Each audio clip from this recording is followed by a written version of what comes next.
In today's video, I'll teach you how to fix Google One is not available for your Google account yet.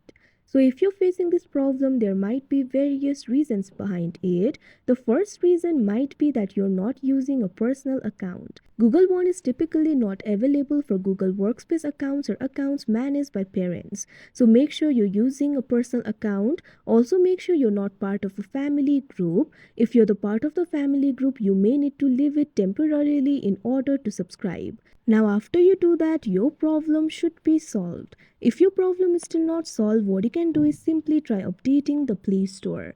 For that, launch open Google Play Store on your device. You can see over here Google Play Store has been opened.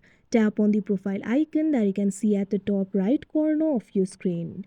Now you can see various options over here. Simply scroll down, find this option for settings and tap on it.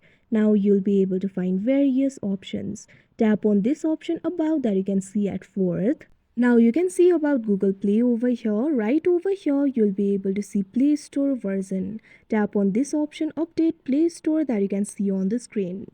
Now what you have to do is tap on this option, got it. Now after it is up to date, your problem should be solved. If your problem is still not solved, what you can do is simply clear the cache for the Google Play Store.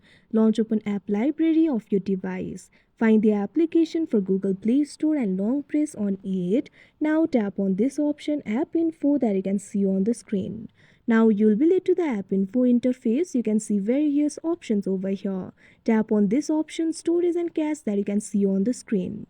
Now tap on the option clear cache that you can see on the screen.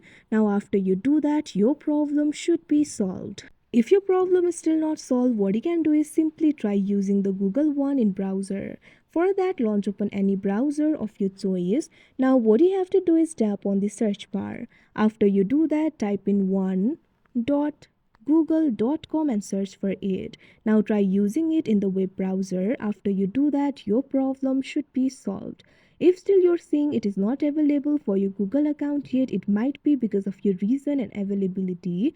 Google One might not be available in your country. So simply wait until Google makes it available in your country and your problem should be solved. So that is how you fix Google One is not available for your Google account yet. I hope you found this video helpful. Thank you for watching.